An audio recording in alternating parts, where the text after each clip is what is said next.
I'm Leah. I met my husband Curtis in college at a party a friend invited us to. We started hanging out, going on outings, and grabbing meals together. Over time, Curtis and I grew closer. He made the first move, and I found myself drawn to his kindness. We started dating. But recently, strange things began happening. Trash appeared in my apartment mailbox, and I received anonymous phone calls that hung up as soon as I answered. I talked to Curtis about it and changed my phone number, but the anonymous calls continued on the new number. Honestly, it started to wear me down emotionally. Then, one day, Curtis invited me to a fireworks show. I wasn't in the mood because of the daily stress, but Curtis said, "Don't look so down. You'll ruin the fireworks. Cheer up. You'll feel better." You're right. I should enjoy myself since we're here. I decided to change my mood and enjoy the fireworks. As beautiful fireworks lit up the sky, Curtis suddenly shouted, "Leah, look!" The next fireworks spelled out, "Leah, will you marry me?" People around us started murmuring, and Curtis gave me the biggest smile. "I want you to be happy forever, Leah. Let's always be together." "Thank you. I'm so happy. Please make me happy." I couldn't help but cry. Curtis smiled, acknowledging the congratulations from those around us. Curtis' dad is a big-shot real estate agent, and Curtis is the vice president. So, I, a country girl, joined the world of the rich and famous. We moved into a luxury apartment owned by his dad and decided to build our own house, which was completed in 2 months. Our new home was spacious, with white walls and a lovely scent of wood. Then, one day, Curtis said, "Nicole and Garrett are coming over this Sunday to celebrate our move. Sorry for the short notice." "What? We just moved in 2 days ago. We're not even unpacked." But okay, to be honest, I wasn't fond of Nicole, my sister-in-law. When we announced our engagement, she looked unhappy. She got married 6 months later and wore a white dress to our wedding, sticking close to Curtis and stealing the spotlight. But I decided to make the best of it. On Sunday, as I was making homemade pizza, the video doorbell rang. "Oh, Nicole's here." "Isn't it supposed to be at 12? It's only 11. "Okay, I'm coming." I rushed to the door, but Nicole was already heading to the living room without a greeting. She passed by me as if I wasn't there. "Curtis, a housewarming gift. Open it." "Nicole, it's been a while since the wedding. At least say hello." Nicole reluctantly greeted me and handed over a box. "Thanks. Let's see what's inside." It was a glass photo clock with a picture of Curtis and Nicole. I felt uneasy. From the way she was acting earlier, I thought she was dissatisfied with me and Curtis getting married. Normally, the photo should be of the married couple, not siblings. "Who cares? You're always with Curtis. I hardly see him. Let me have this." "Oh, sure." Nicole moved our wedding photo and placed the clock in a prominent spot. I pretended not to notice. Nicole said she wanted to see the rooms and went upstairs, pulling Curtis along. Her husband Garrett was left standing, looking at his phone. "Are you working? Please have a seat." "Ah, sorry," Garrett said and sat down. I prepared the meal and set the table. "The food's ready. Please eat while it's hot." Nicole came over and said, "Oh, I forgot. I brought some meat. Let's have a barbecue." I was stunned. A barbecue in our new home? The smell would permeate the whole house. I wasn't thrilled about it. Curtis seemed unfazed. "Nicole, that's some quality meat. Let's have a barbecue, Leah." Sure, it looks delicious." I couldn't help but force a smile. "Great, it's a nice brisket, right? I've already invited Mom and Dad. Let's all have a fun barbecue party." Whose house does she think this is? I was getting angry at Nicole's audacity, but I held back because my in-laws were coming. I took the opportunity to serve my homemade pizza to my in-laws. When everyone gathered, I placed the hot pizza on the table. Nicole pushed her plate aside and put her meat, vegetables, and drinks on the table. However, my mother-in-law took some pizza. "Leah, this pizza is wonderful. Try some, dear." The father-in-law agreed. This is really good. You could open a restaurant. I love Leah's special pizza. Nicole looked displeased as she ate her pizza. It tastes like old-school pizza. Rustic, right? Don't you think so, Garrett? Caught off guard, Garrett said, it has a nostalgic taste, I guess. I distanced myself from Nicole and started grilling meat near my in-laws. Leah, let us handle this. You should eat. Thank you, I'll eat later. Please go ahead. Nicole bossed me around without mercy. Leah, could you grill that meat over there? And we're running low on beer. Sure, but it looks like we're out of beer. I'll go buy some. No, I'll go, Curtis offered. No, Curtis, we're all together for the first time in a while.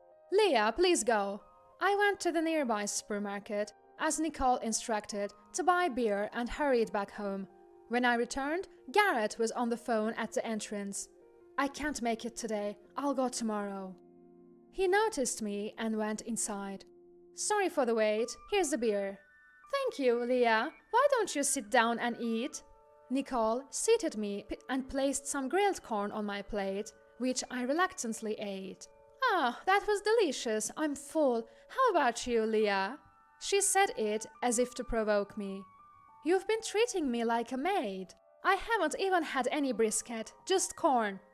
I managed to hold back my boiling anger. Didn't we save some meat for Leah? Oh, was that for Leah? I grilled it and ate it. It's fine. As long as everyone had fun, that's what matters. Don't worry about it. Nicole brought something from her car. Since I ate your meat, here you go. Thank you. Inside was a supermarket sandwich, and the bread was already stale. Still, I held back. Curtis, Leah, sorry for dropping by unannounced. Come visit us sometime. We're leaving now. Sure, we'll come over with Curtis. Next time, let's all go out for some good food. Yes, looking forward to it. My in-laws had left, but Nicole and her group showed no signs of leaving. Curtis, let's all play cards. I called Curtis into the bedroom. Sorry, I'm not feeling well. Can we ask Nicole and the others to leave? Are you okay? I'll tell them. You rest for a bit. Curtis went out and spoke to Nicole and the others. Leah's not feeling well. We'll have to call it a day, sorry. Sure, Leah must be tired. So we're leaving already? Why don't the three of us go to a club? Nicole, let's go home for today. We'll do it another time. How about we visit your apartment next week? Our place is a mess. Let's go out for dinner next week. Okay, we'll leave for today. Thanks for having us. Nicole and Garrett hurriedly left. After they left, I asked Curtis, why aren't Nicole and Garrett getting married? I actually don't know. I didn't even know Nicole was dating Garrett, but it's surprising they decided to get married right after we did. I became curious about Nicole and Garrett. They didn't act like a couple today, and Nicole was mostly talking to Curtis. And what was the phone call Garrett made? I decided to rest for the day since I was tired. The next day, Curtis suggested going out for dinner. Feeling better, I drove to a department store to buy clothes. As I was about to open my car door in the parking lot, another car pulled in. Garrett was in the driver's seat. A woman, not Nicole, was in the passenger seat. They were chatting happily. Is Garrett cheating? Such a nice guy. I discreetly left my car and went into the department store. I couldn't get it out of my head and ended up not buying anything. I went home and waited for Curtis. I couldn't stop thinking about what I saw.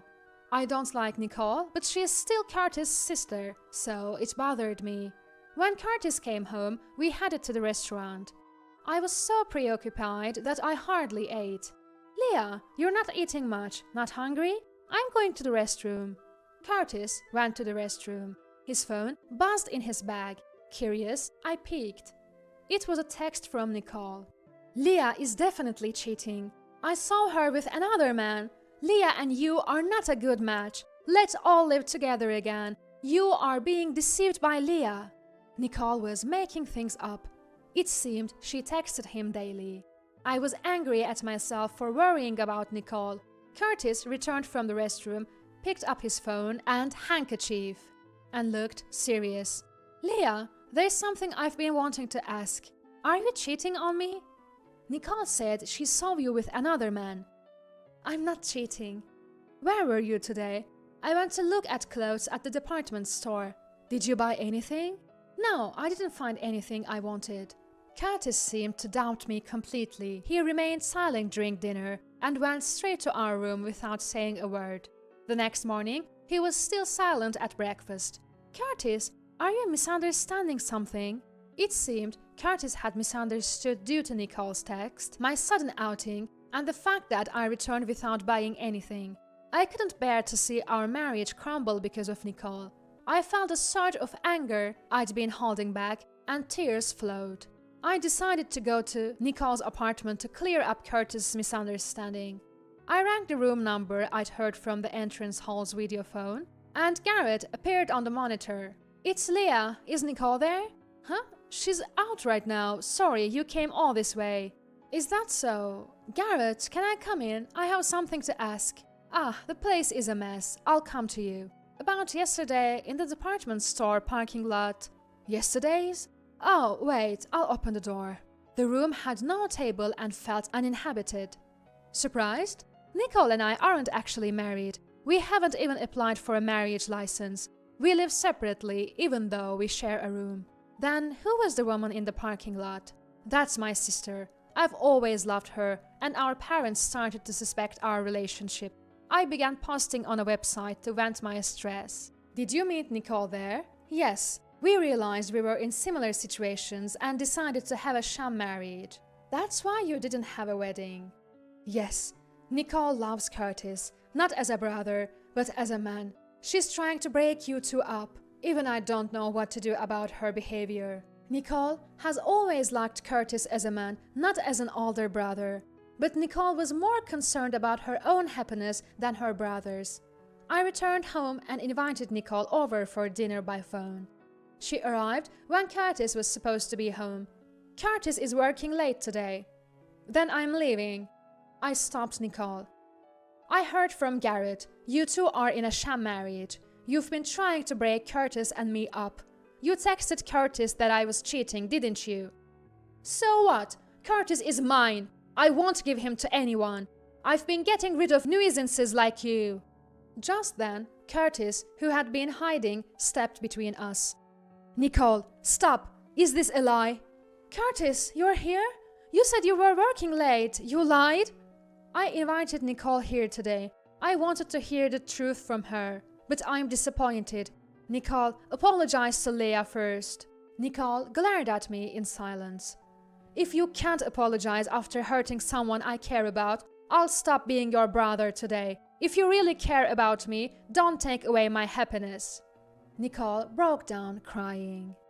I felt like I was hitting my head on the floor and regretting what I had done. I told her, I can't forgive you right away, but I understand how you feel. Please find your own happiness. When this baby is born, I want you to hold them. Leah, you're pregnant? I wasn't feeling well lately, so I went to the hospital today. Curtis looked genuinely happy. Nicole came over and deeply apologized, saying, I'm really sorry for everything. She left our home in tears. Months later, our family grew and we're living happily. I don't know where Nicole is now, but we received a letter from her after the baby was born. It contained a congratulatory message and a photo of Curtis and me smiling.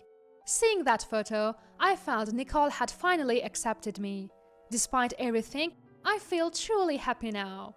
From now on, I want to live a happy life, full of smiles, with our family of 3.